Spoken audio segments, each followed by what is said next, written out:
one of the saddest things about when the Queen went, you never got a chance to meet her. We were always holding out hope. We hope she watched the programme actually. I did ask that. Well, you know, I know that she she likes watching television. Queen Elizabeth. So we did have a cheeky. I wonder if Queen Elizabeth ever did watch the show. We don't know. I would have loved it. It would absolutely been my dream, and has been for decades upon decades. And you can see that all in my vintage tea party books. I've got so much memorabilia in all of the photographs. I've even got how to make a beautiful Union flag with the stencil of one of my favourite pictures of Queen Elizabeth. I might just put that up on the site actually, because it is a really it's a beautiful thing to do. And in fact, the last Jubilee, I think it went out in one of the newsletters, and it's crazy how the decades have just gone by, because think about sort of my involvement just on the last Jubilee. I was in London. I was just pregnant with Arthur. And doing tea parties at the Women's Institute. With the Women's Institute at the pageant. I think I did some telly with, I can't remember, Sky, and I was doing ITV, and we were doing different tea parties, and it was really involved, and it was a lot of fun. And then, you know, this year 10 years come on. 10 years later. What happened to those? We have no idea. No, I have no idea. But this year it was nice because your mum and your sisters, they've done Jubilee Walk, haven't they? Yeah. Which is a lot of fun. Trees planted. Back over Northern Ireland, they've actually planted trees to commemorate the Platinum Jubilee. Now, and that's something that we love, because we'll be doing something similar here, because we're definitely going to put down a marker in the sand, so the children over the period of years and decades, there will be a marker down for us. That's quite important. Yeah. But I was always very proud, but a bit jealous that you've met the royal family quite a few times.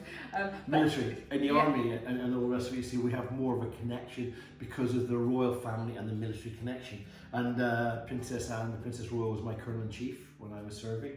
And so we saw her at various stages. We saw quite a bit of her around the place actually, and she was such a good lady.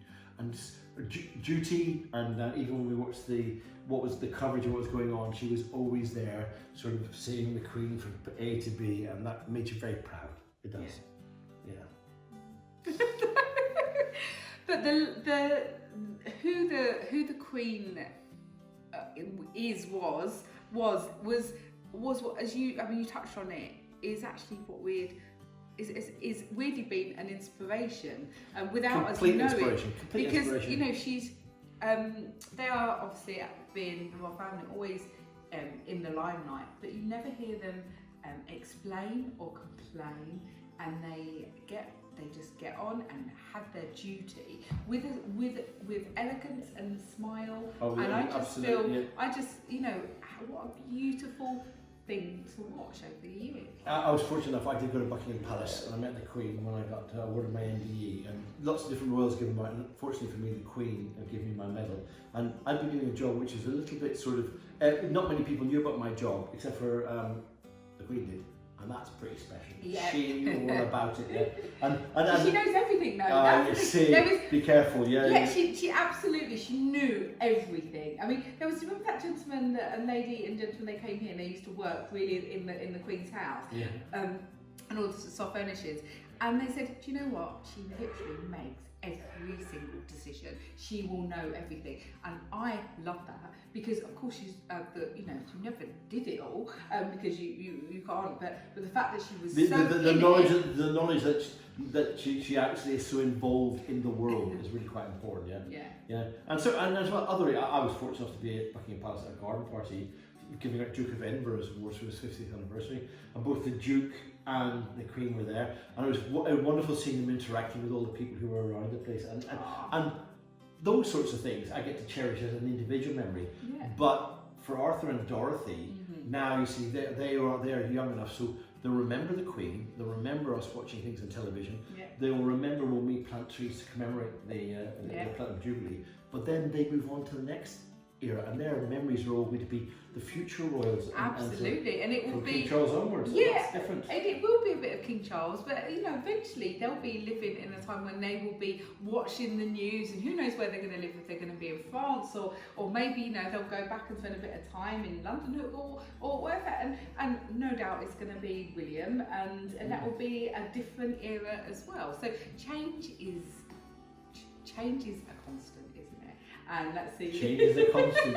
I'm sure there's something can be written about change is a constant. It's the only constant. And we have, when we could, because it has been lots of parallels, we have been glued to the telly, watching which the actually funeral and all the other bits around it. It was quite special. It was quite special in the funeral when the whole team. We had the team here and we were sitting down and we were watching it because it was during the work day, and it was, you know, what do we have? We had Vicky's. We had English biscuits and tea on the go, yeah. But it's interesting because the British connection stays with you. You're British, yeah, and all of that. It's happened at a time when could have been busy doing other things. We were busy. We had weddings, we had other stuff, but actually people made time catch up and be involved together. Had to. And I think that you can always make time. And I think that's one of the messages, because if it's important, you can make time for it. And we did.